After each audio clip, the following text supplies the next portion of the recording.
లోకం ఒక మాయని తెలుసుకున్నాను, ఏది నా సొంతం కాదనుకున్నాను.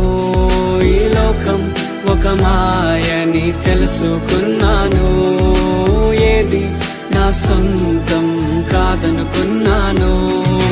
తప్పిపోయిన కుమారుని నేనైతే, నా కొరకై నిరీక్షించే తండ్రి నా యేసు.